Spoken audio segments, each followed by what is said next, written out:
Welcome to Soccer As We Like It, the Man United, right on the channel for United fans and football lovers. Joining me today for the post-game between Barcelona and Man United play today is Louis, Houston Red Army and Denver Red Army. Louis, welcome to the show. Thank you, Now, Tim. Thank you, this was Tim. a game we all talked about. We did the match preview on Tuesday. A lot of people liked it. They said we were very positive. They said they like your optimism. It was great. I for some reason, I just thought they'll both be goals. I just had that 2-2. And I could see a 3-2 in the return leg, but I don't know who's going to get the 3 or the 2. I will hope it's United, but it's on a knife edge at this moment. So, United went to the new camp, a big, intimidating ground. You know, it is what it is. But Yeah, no, you when you called saw, it starting from the 100%. lineup, when you saw that lineup, what was going through your mind? I mean, It was definitely the lineup I think a lot of people expected. A lot of people called for Shaw to be paired with Varane. We expected Casemiro to drop in as the 6.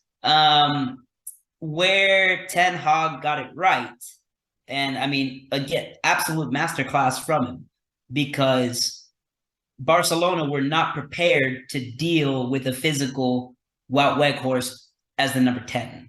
mm, He broke up play. The press was very good from us. I think Bruno gets a little bit lost on the right. Lost is the wrong word. He's underutilized. He's mm-hmm. underutilized on the right a bit. Yeah, The pace isn't really there. He doesn't track back and defend. We saw early in the first half that was a bit of a problem for Wan-Bissaka. He was kind of left yeah, in very a few true, very times. true. But getting in Barcelona's face, pressing high, keeping them Yeah, in their yeah, own half yeah. for as long as we did. Yeah, they were not ready for that. So I think it was brilliant from Ten Hag, and I think Ten Hag was 100% spot on. We should have scored 4 goals. We should have scored. We had so many opportunities. The finishing wasn't there, but there is a reason to be confident coming back home to Old Trafford.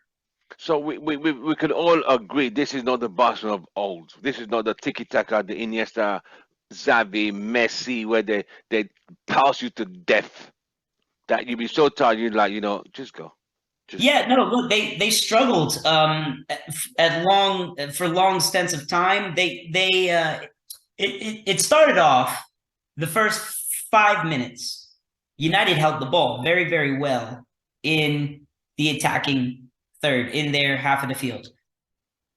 Eventually, Barcelona found the rhythm.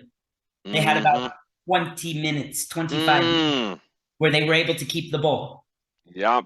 And it was a bit back and forth, but the Barcelona midfield, they struggled a lot to connect passes from back to front.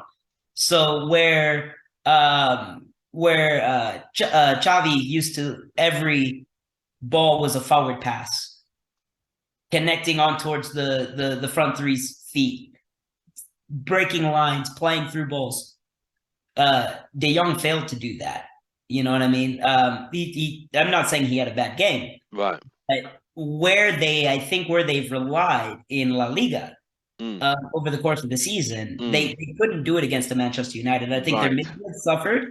Um, I think that their goals were not, they were not lucky goals, but they were not off the training ground, right? They Right. were spurred of the moment. Honestly, you can even say Lewandowski's is a little bit lucky just because Casemiro kind of makes a misstep there. Mm. Um, it was not pretty soccer from Barcelona. Right. Yeah, they struggled. They struggled It is a bit surprising seeing they struggled. Was it the fact that United was so good in the way we set up? I thought United players held their own. They were not intimidated by the atmosphere. 'Cause it is an intimidating ground. A lot of teams have been buried and disorganized. I remember a PSG team going there 4-1. Oh, probably bad referee decision. And they got overturned 5-0, 5-1 over there. I remember. I Yeah, don't know if no, you remember that game. it's just, I think the commentators at one point were just talking about the sheer size of the new account. It's so massive. It's so Mm, big. It's a beautiful stadium, and it fills. I mean, there's loyal Barcelona fans, and rightfully so. The club is massive, from their time from Cruyff till now. I mean, they've had some of the biggest stars in the world. Their academy at one point was one of the best in the world. They developed some of the absolute best players in the world. Scandal has rocked them over the last few years. Yeah. Corruption has really dilapidated the methodology, the foundations, the play style of Barcelona. Where we capitalized was being extremely, extremely organized. We had a plan, and at moments, look, we made mistakes. We lost balls that we shouldn't have. We missed chances that we shouldn't have. But there was a cohesiveness that I think Barcelona was not prepared for. Right.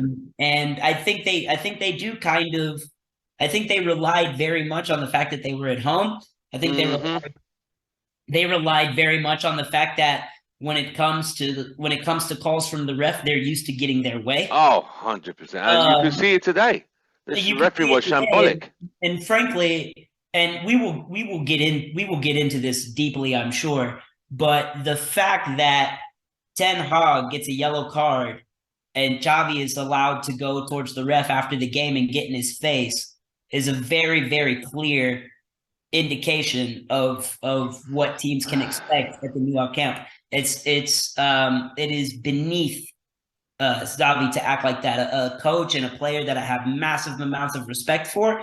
That was disgusting to watch. That was hard.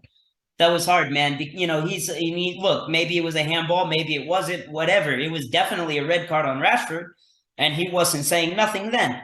But the fact that he is able to make that kind of a scene and have it, UEFA is not going to punish him. No. The ref is not going to punish him in the moment, and no. It's very clear.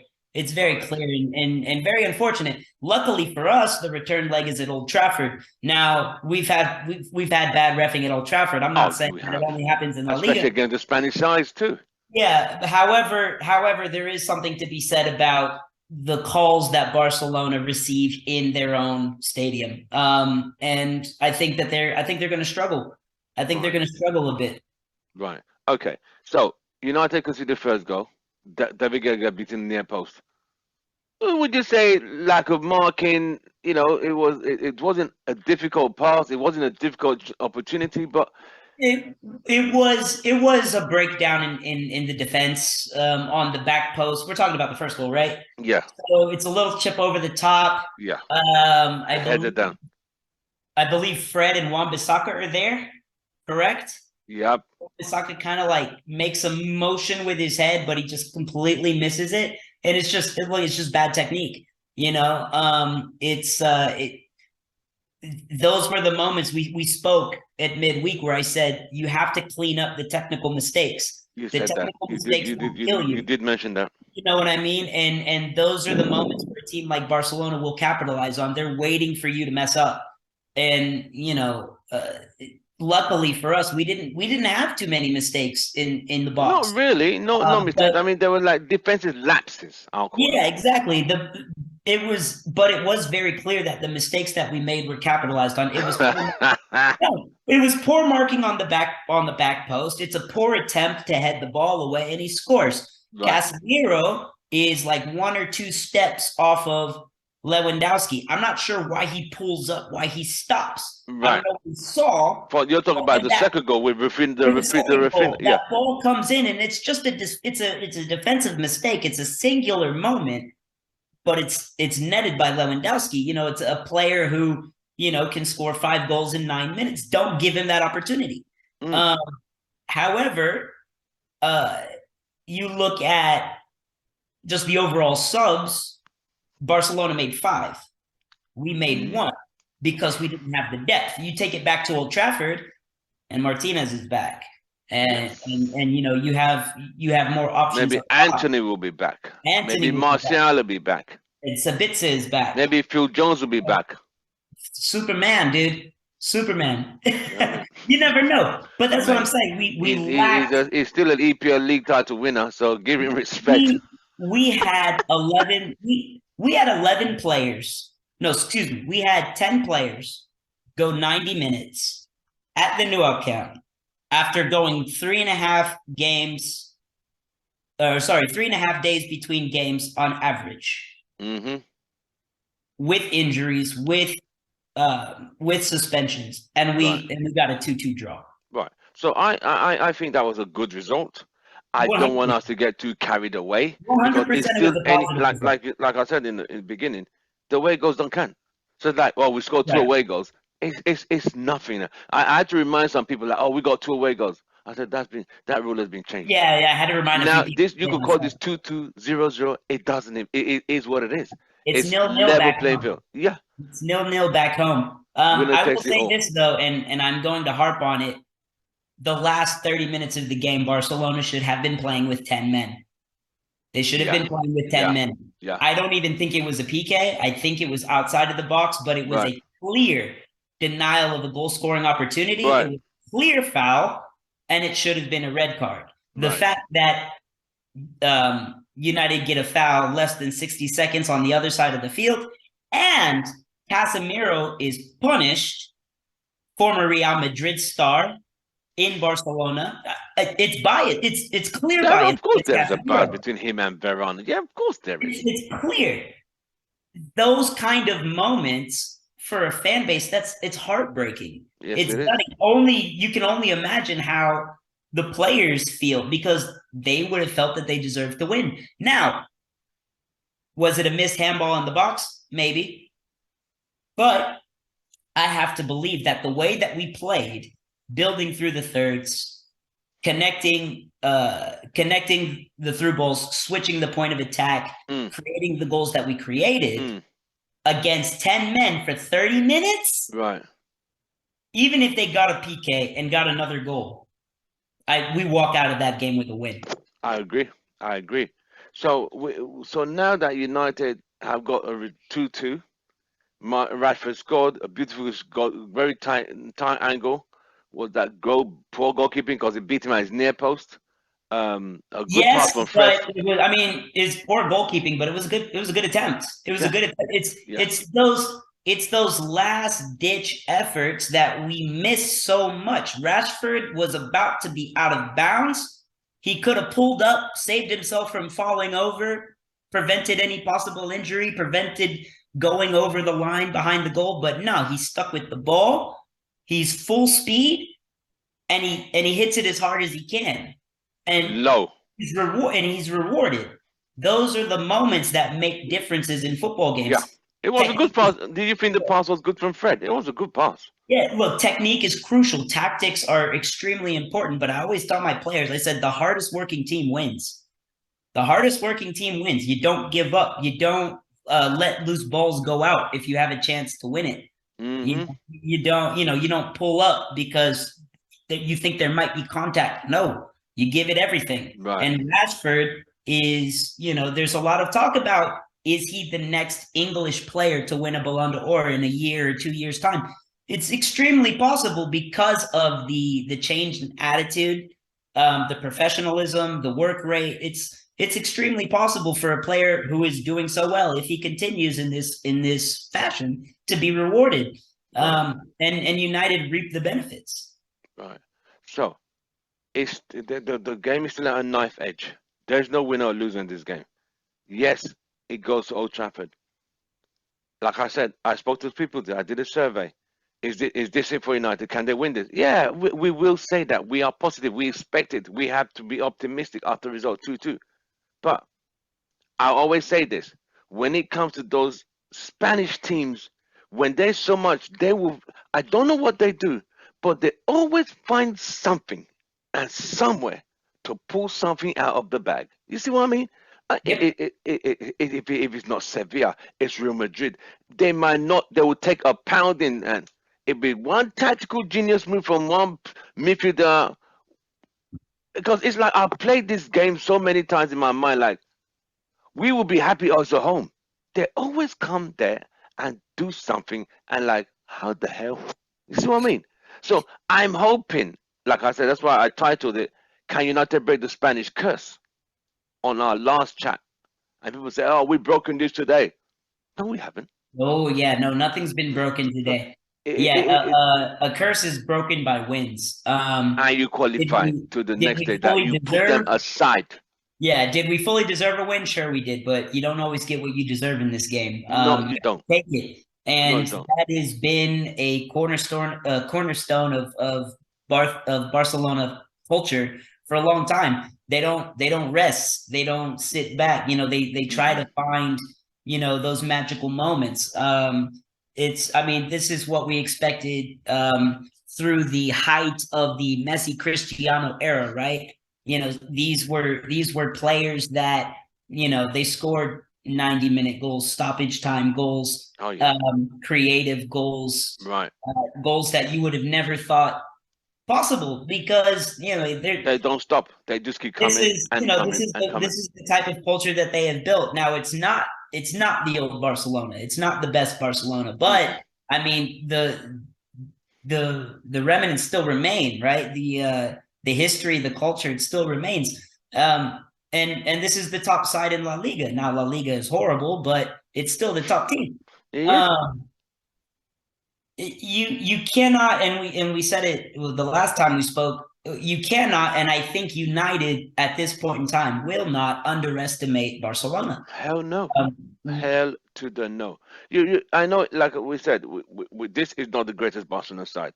Don't forget that Barcelona side back then took away 2 Champions League. They beat us in 2 finals in 3 years, back to back. I mean, in 3 years, they beat us in 2 finals, 3-1 and 2-0. I don't even know which was the worst one. I thought the one at Wembley was even worse. But Yeah, it is what it is. luckily for United right now, I do believe that this is the most beatable Barcelona side, you that are we have so faced right. that In we have years, faced in a long time. yeah. And with the return of the Butcher, Martinez, with the return of Sabitzer, with the return of Anthony, there's You mentioning those names, I'm just like throwing another dartboard, a dart. the, Ding! the Anthony, issues ding! Take that one. Ding! the issues that we had today Mm. get solved a lot with those 3 players because 100%, mate. look, not saying that Shaw did anything bad because I think Shaw actually had a really good game, but Varane was world class. 100%. Pair that with a Martinez, who is our best center back pairing option with Varane, Right. and they shut it down. Now you had Weghorst in the 10 defensively, very, very well. He pressed high. He won balls for us several times. His first touch, horrible. His passing, horrible. You replace him with a Bruno and replace a Fred with a Sabitzer, that dynamic changes drastically. And now Fred doesn't get underutilized, or sorry, Fernandez does not get underutilized Right. because you put Anthony there. You put Sancho back on the left because I thought he did well. Yeah. And you put Rashford back up top. The sky's the limit. Yeah. I think the tie is doable, but 100%. United have to be careful, not being overconfident and not let the occasion get to them. Because I tell you, them dirty buggers, they got something up their sleeve. Trust me, they will go there. Like I said, different eras, different Man United teams. I get it, but I don't want to get over complacent and say, "Oh, we got this." No, we ain't got this yet. To the final whistle. And this is where it comes down to Ten Hag, right? Discipline. Discipline, definitely, hugely. I don't expect Ten Hag to play the exact same style going back to back like this, but I do expect him to tell them we are most successful against this team when we do high press, when we do play open, we create chances. Now, the thought is now Barcelona know that we're going to high press. They're going to look to play through us. They're going to look to play maybe more balls over the top.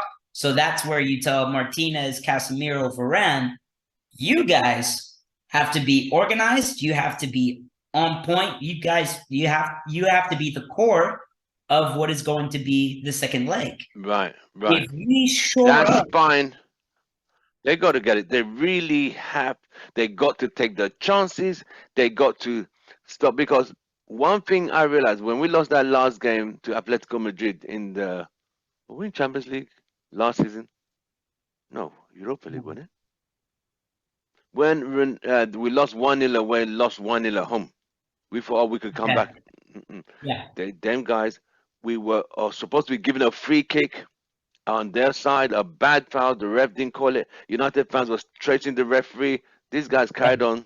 United Right. lost focus, lost position. Those little tricks, those little things are very crucial in the second leg, because it be take one argument, one refocus. You don't like that decision. Your mind is, you lose position.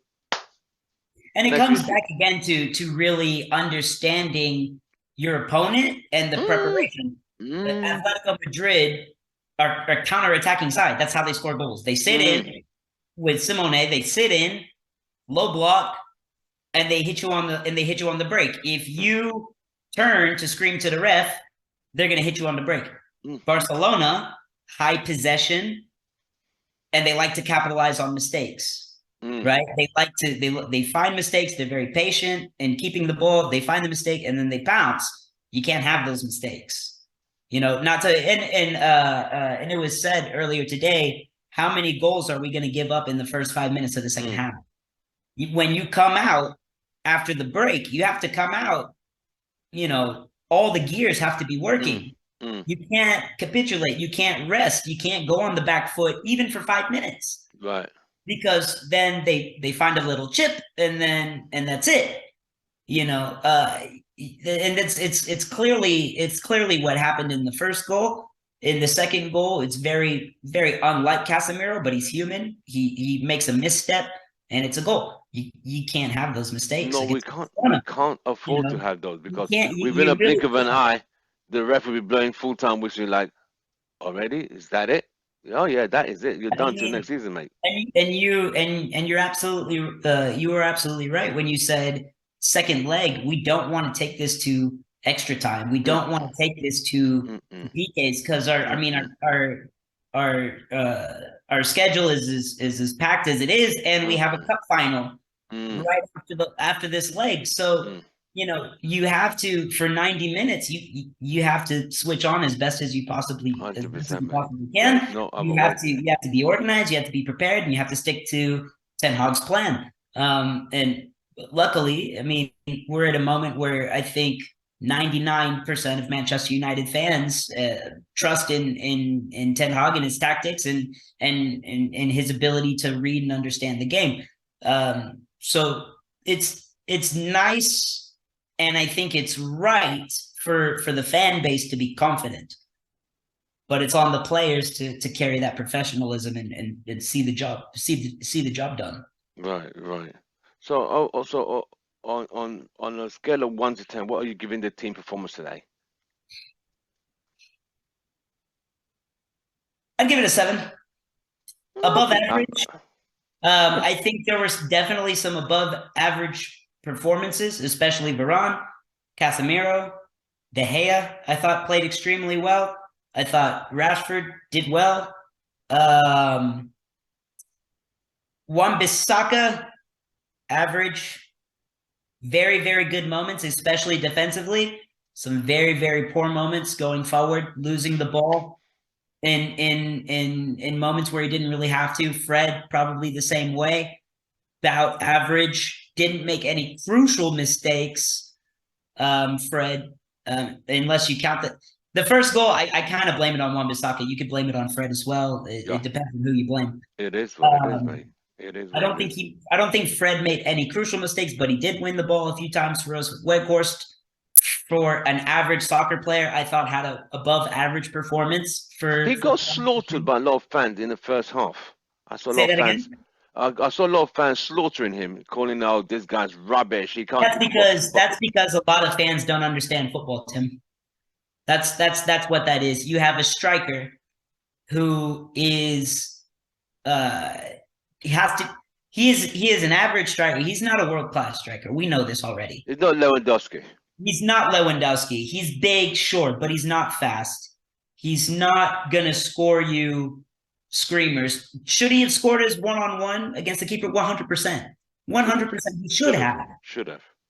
But overall, as a 10, as a midfielder, especially when we had to win the midfield battle and win balls in the midfield, he did his job outstanding. Now, going forward, we knew that we were going to struggle there. His first touch is abysmal. There's several times the ball hits him in the foot and it bounces away, and he's got to go chase it down. These kinds of things.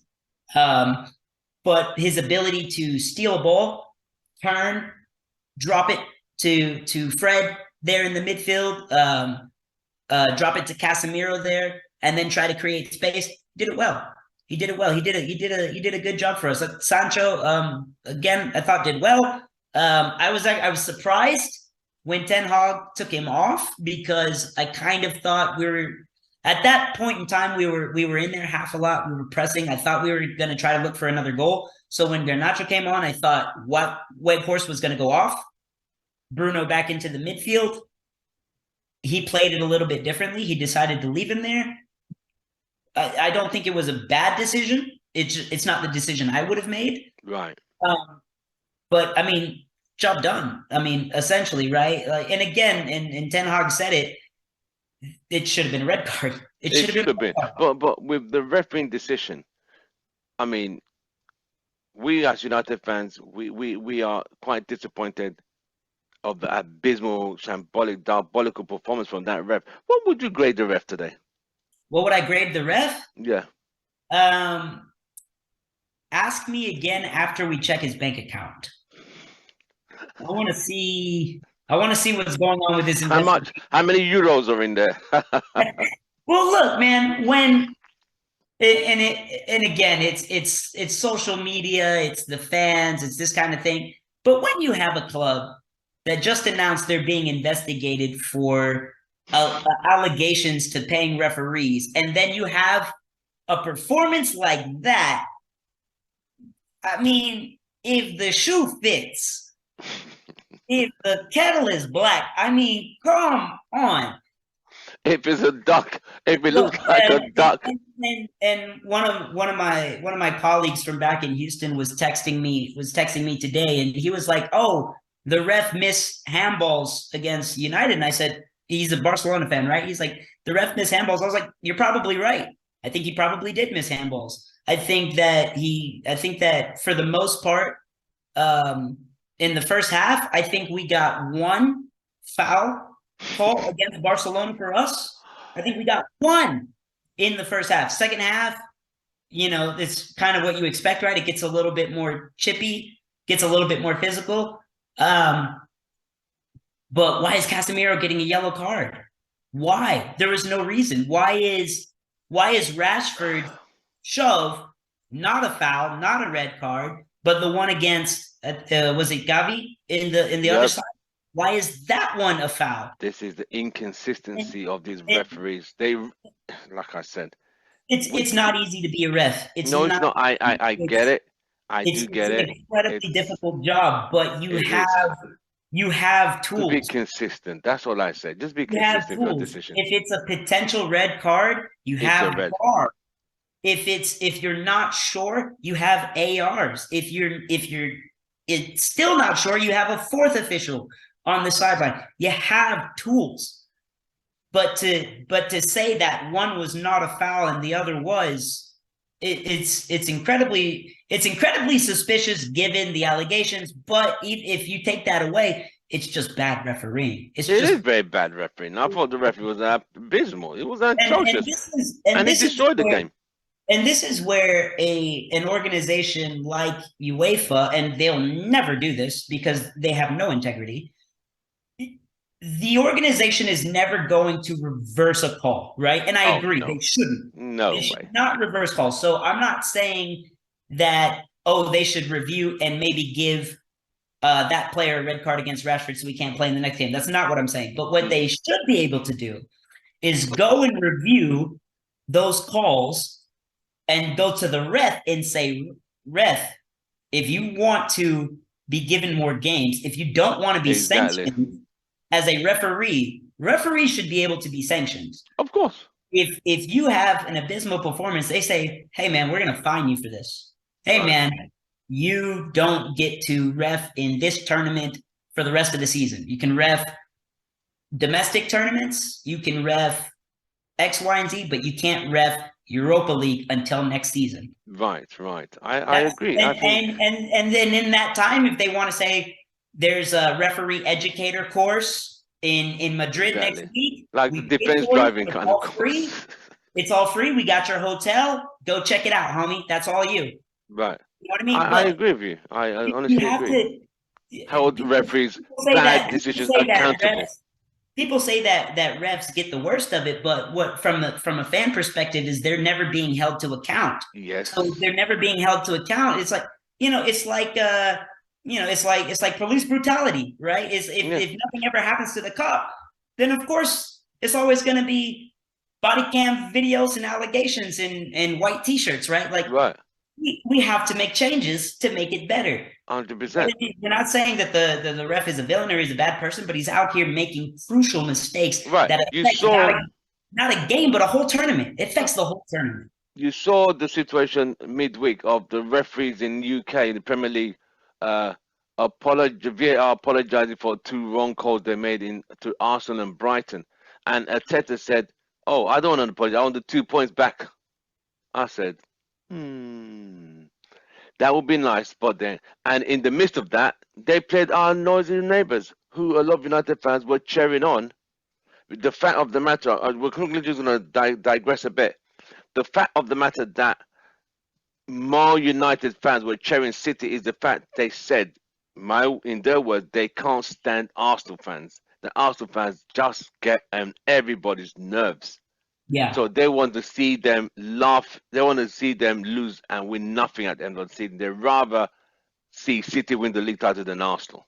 Yeah. As a coach, that's like one of my biggest pet peeves. Because I've had this happen to me in games, right? Where I get excited, I get loud because of a call that was just terrible, right? Just a bad call. I don't get disrespectful, but I will dissent. You know what I mean? I will call it out as I see it. Right. And I've had refs come to me after the game and be like, you know what? You were right. I made the wrong call. And I tell them, I say, dude, never tell me that again. Never, just stick to your guns, man. Because if you're just going to tell me that I was right, that's just going to make me more mad, And from a professional standpoint, unless changes are going to be made, don't apologize, because if you're not learning. What if they apologize after they've reviewed it, after the game? They've reviewed it, they've seen the video replays, and they apologize. Would you accept that better than walking off the pitch and say, I was a wrong call? Only if you tell me what you're going to do differently next time. That makes sense. Next time, are you going to go to your sideline ref and say, hey, what did you see? Next time, are you going to go to the 4th official? Hey, what did you see? Are you going to check with the VAR? Hey, what did you see? Right. I'm not sure. Right. You're a ref. You're a human. You can make mistakes. 100%. But you have to own up to it. Exactly. That is the accountability part. And I always tell refs, man, I say, look, don't guess. Don't guess. If you didn't see it, you only have 2 eyes. You can only see what you call. One direction, you only call what you see. If you miss it, you missed it. If you miss it, you missed it. And your ARs, they, if they see something you don't, they raise the flag. They whip it. That's why they're there for. That's what they're there for. They've got ARs, they've got VARs. But if you make something up, oh my God, just stop. Like, and look, it's unfair pressure put on refs from outside the field. I get it. Outside the field. And there's a lot of pressure being on. But look, dude, and Ten Hag said it, at the highest European level, you can't make those mistakes. Oh, 100%. That's what we paid for. I agree with him. You just can't. You've done all this work. You've done all this studying to be able to ref Europa League, Champions League games. You have to have standard. You have to. Right. We had, during the World Cup, we had a referee here, and he told us how the decisions are difficult to make on a Sunday. No, we had the ref on our Sunday shows, and he's in the Caribbean, and he was saying how difficult it is. They should call what they see and can't call what they didn't see. And it was very an intellectual decision. I would, if I find that video, I'll share it. I'll share it with Yeah, you. It send was it one out. of our World Cup videos, and he talks about some of the decisions some referees made during that tournament, the World Cup in Qatar, that some were abysmal. But it is what it is.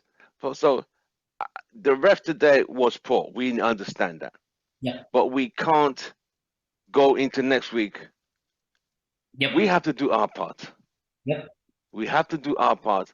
And if it has to be more clear cut, it has to be more clear cut, because all those 50-50, we know some of these refs like, especially the ones at New Camp, they will Yep. always turn and say, nope, no, keep it moving. And you get too aggressive, you just start issue yellow cards. This thing has happened. But I am happy United didn't get beat. There's still hope for the second leg. But I want us to be focused. That game is like a do or die. Winner takes it all. It's that simple.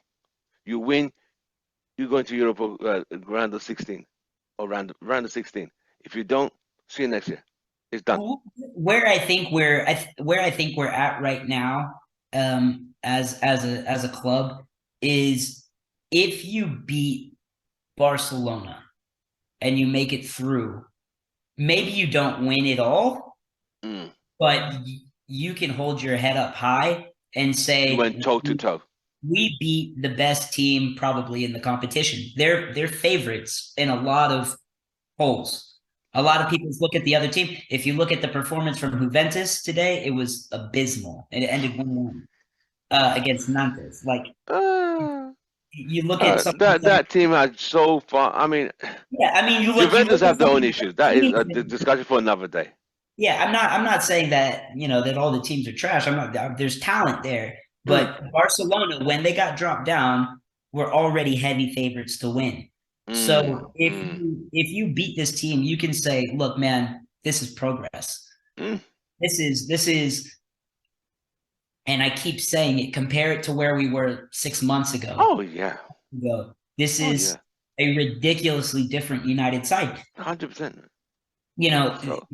Beat Barcelona, and you've made a major accomplishment. Yeah, a big step in progression of European football. I mean, both European giants are both going through transitions.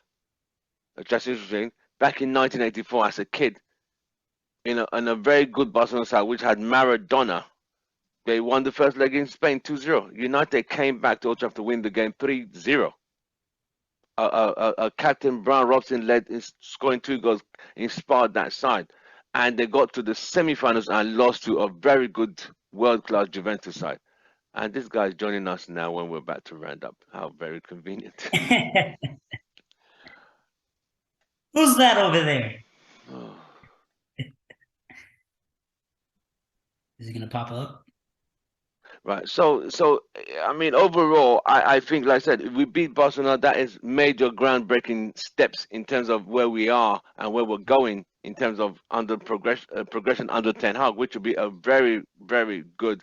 It will be a good confidence. We might not win the tournament, but at least we got to that point whereby we knocked out the favorites.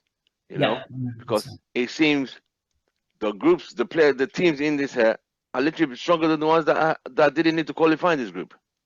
Yeah. No, absolutely. And there's a lot of speculation that or a lot of comments about the Europa League is the real tournament because the Champions League is flat this year. The Champions League is it's not the competition that it normally is. Right. The PSG Bayern game was kind of a good example of that. I thought it was going to be very open. I thought it was going to be very on the front foot. The way that Bayern lined up, it looked like they were trying to score goals, and it ended 1-0. And there's a lot of examples of that this season. It's not as exciting, I think, for a lot of people. And they look at the teams in the Europa right now, and look, they're there because they haven't been doing well, right? Or they didn't. That is why a lot of people believe, and we saw the draw. They needed something to draw the fans' attention to Europa League. So they had to put Barcelona Man United together. I mean, who else? Right now, it's turning out to be the tie of the tournament, right? Yeah. The final before the final. It is the marquee game right now of the tournament. and rightfully so. It was a crazy game. It Right. was super entertaining to watch. I Yep. was yelling at the ref. I was yelling at Gavi. I was yelling at Wan-Bissaka. I was yelling at everybody. It was There you having a go. great. That's the passion. Let's welcome Joe, Houston Red Army. Welcome to the show. We thought you had fallen asleep or something, but welcome to the show, Joe. What was your take on the game, quickly, please? Good to see you, Joe. Hey, what's going on, Lou? Yeah, it's good. I mean, I did as much as I possibly could while I was working diligently at work. Just Oh, not me. I stopped everything I was doing. I was in the office and I didn't get anything done. bro, you work in an academy, like that's your job. Like that should be part of your job. Monitor football. Yeah, you're looking for football not talent. to watch Europa League, bro. Not to watch Europa League. Why not? Like, why not? Why isn't that part of your job? Like, because we like have our own teams to focus on, dude. Okay, but there's nothing wrong with like getting inspiration, Yeah. like You could tell them, you could all watch it together. Like, you see, I want you to play like this. Watch this guy. Joe, yeah, certainly, like Joe, I need you to fly to Denver by Monday morning so you can come into the office with me and tell my technical director that I should be watching games during office hours. Please. Thank you. Thank you, Joe. I'll see you Monday. bro, it's Denver. I will show up. I will show up, and I will let them know that. Like, we really do. No, seriously though, it'll only make you a better coach. Right. So, Joe, what was your take on this game? United went there, 2 goals, got conceded 2, scored 2. Referee decision was absolutely shit. Yeah, referee decision was shit. But at the same time, oh man, like it's one of those. It's one of those kind of like if this was one of those kind of like movies with alternate realities, we got the one reality where we didn't win that game. Like we could have, man. We could have, but I don't want to be greedy because I predicted a loss for this game. Right. And more than the one thing I did not expect from this game was the mentality. This team did not feel sorry for themselves because Martinez wasn't there. Like everybody showed up. Mostly everybody showed up, and like I like where we're going. Like it doesn't even like we could have lost this game, right? We could have lost this game, and if we played the way we played, I would have been totally happy. Right. Because one, okay, yes, it's the Europa League. There's a chance at some silverware, but we're really working on making top 4 anyway. So, I'm just happy to see where the team is at mentally, and Casemiro, yo, like Casemiro he savored. You can watch, bro. You can tell he was savoring this game. Oh yeah, like because he was like, he's been in so many. Think about it. He's been in El Clasico so many. Yeah, like 17, I think.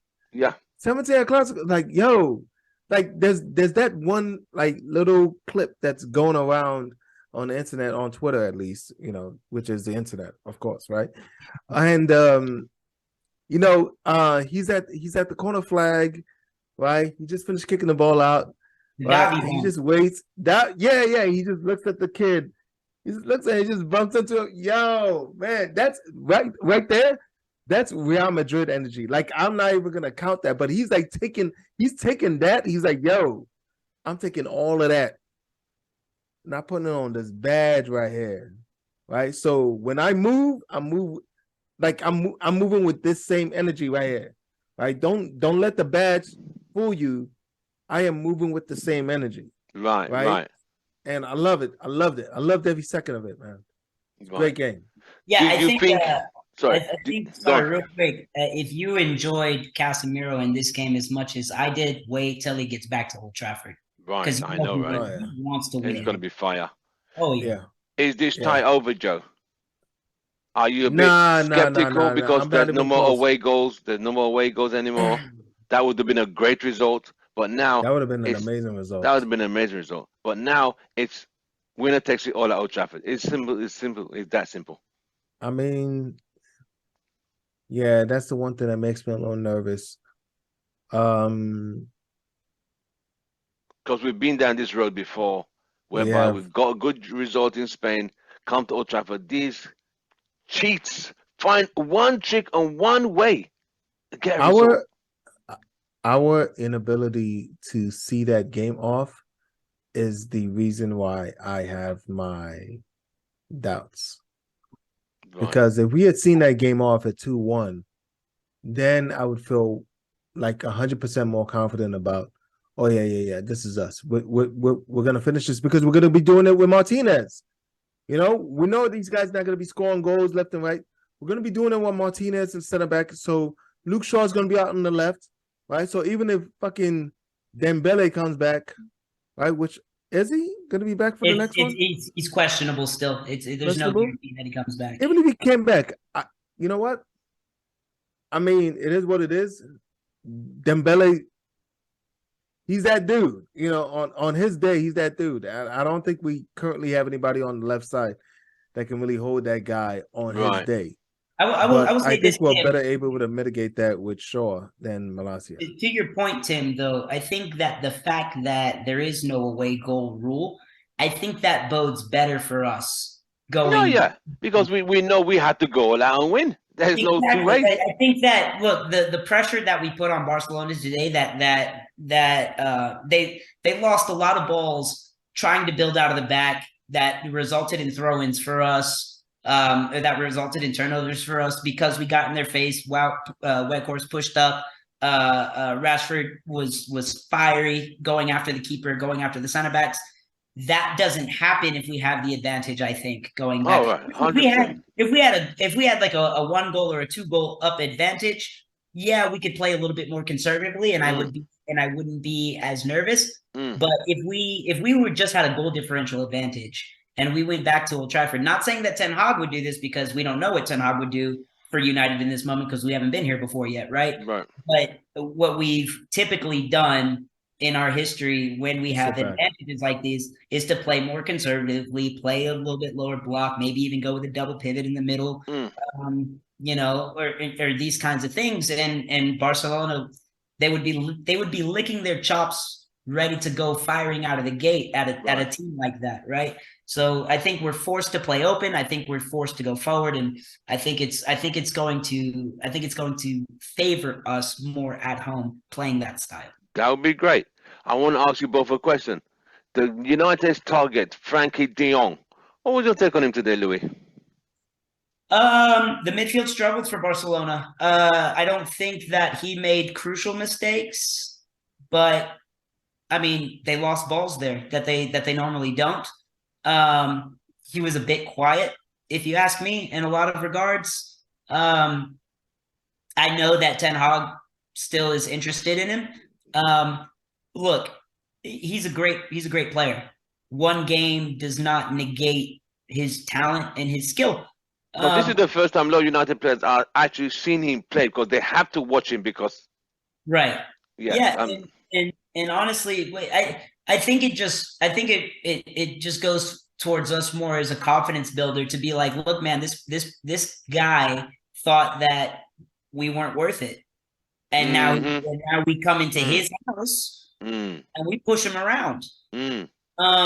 So not saying that he had a bad game or that we shut him up completely, but what we did do was prove like, hey, United is something to take notice of. Right. And maybe that persuades him in the summer if we beat him. Right. Maybe Joe, he's like, man, Ten Hag is here to win trophies. I want to go win trophies. Joe, De Jong. When you saw De Jong today? What was your take? Do you think he was? What do you mean? Hey man, I've been watching De Jong for the last 6 months. Okay. If we're gonna spend that kind of money, man, if it's any way possible, I would rather we get Jude Bellingham. Wow. Than Frankie De Jong, man. Really? And to me, no. I just haven't seen. Not saying you're wrong. I'm curious. I just haven't seen what everybody's talking about Frankie De Jong, man. I just haven't seen it. Not at the top level. Not the level that all the highlights that I see. Yes, he looks good in La Liga. I feel you. I get it. Right? But I'm gonna need to see more. And if we're gonna be spending that kind of money in the EPL. I would rather somebody a little bit more physical. My question to you, Joe, would be: is that a result of how he's playing, or is that a result of the inconsistencies and the controversy surrounding the club right now? Is he not a professional? None of that stuff has to do with him. Oh, which is true. Yeah, there is a point, Joe. There is a point. I mean, considering they didn't pay him and all that shenanigans, he still has to perform. He has a duty to perform. Joe, if you went to work tomorrow and they said, "Hey, man, we need you to work for the next 6 months, but you're not going to get paid," you'd leave. Come on. But wait a minute. So what does that mean then? Like, we're just supposed to like not pay attention to anything he does this season, and then come out of pocket? No. I'm not saying that. I'm not saying that. I'm saying. So what do we base like if we're gonna be spending that much money on the guy, right? Mm. Why are we now saying that we can no longer account for what he does this season? Because he has had success this season. That's what I'm saying. Sure, they didn't have success necessarily in Champions League, but that was at the height of all this drama. Now, in La Liga, and again, you're right, I don't rate La Liga at all, but they have the best goal difference, or they have the least goals conceded among the top 5 leagues of Europe. As a center holding mid, he's directly responsible for at least a third of that. So you can't take it away from him. Right. So what Joe is saying is like, from what he's seeing now, he doesn't think he's all that. He thinks there's probably a slight overhype for now. What Louis is saying is, he's a good player. He's done it well for La Liga, for the performance record. The stats say he's done so well. And to judge him on one game, but I say after the second leg, I want to see, because now the pressure's on. This is do or die. This is now or never. A winner takes it all. I want to see how he's going to respond in that kind of an intimidating. Old Trafford's going to be intimidating for that. Definitely. Yeah, so we would just have to wait to see. It's next Thursday. And that day is going to come so quick before we realize it. Like, we're either going to be celebrating this time next week, or we're going to be like, oh, shit. It is going to be either that, or we're going to be saying, glory, glory, Man United. It is. On that note, we got Leicester next on Sunday. I need a quick prediction. Louis, Old Trafford, Liverpool, Man United, Leicester. Let's go.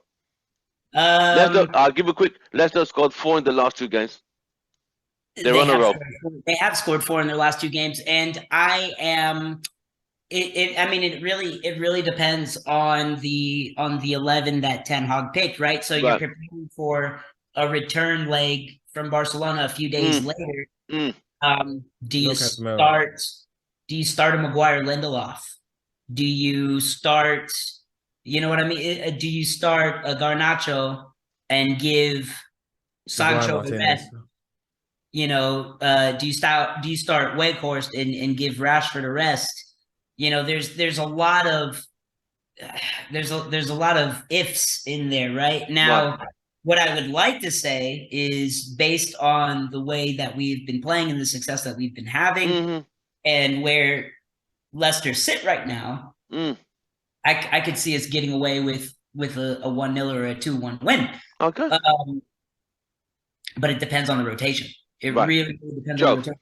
That is a moment, however, and I would be interested to see if Deleuze started that game, and it could be a very nice, you know, re-immersion into the team. Right. You know, and get ready for the League Cup final, the Europa League. I would like to see a Deleuze do well against Leicester. Leicester City.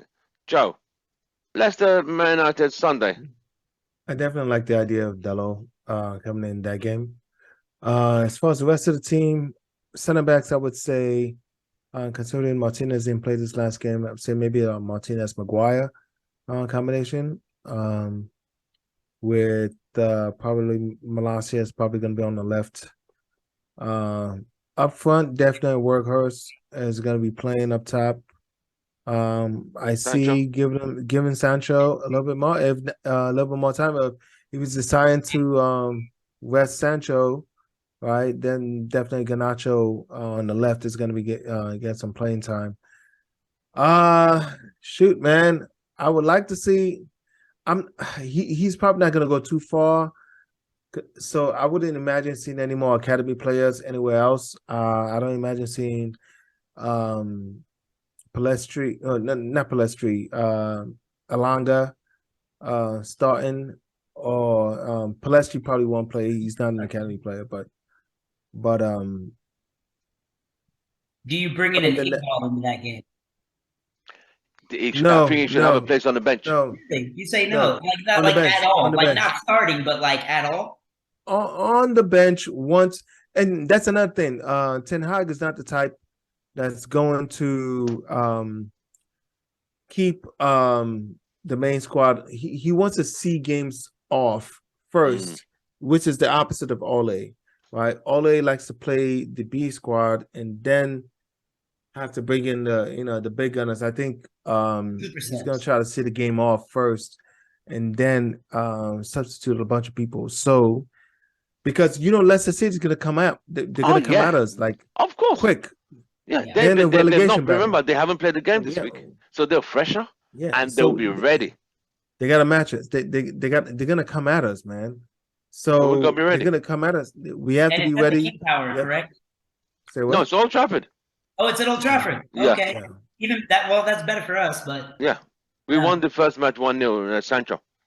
Right, gentlemen, it's been an absolute pleasure. United have got results, but it's not this time. It's far from over. There's still more twists and turns, and fingers crossed we don't get another bad referee, because this guy was an absolute disgrace today.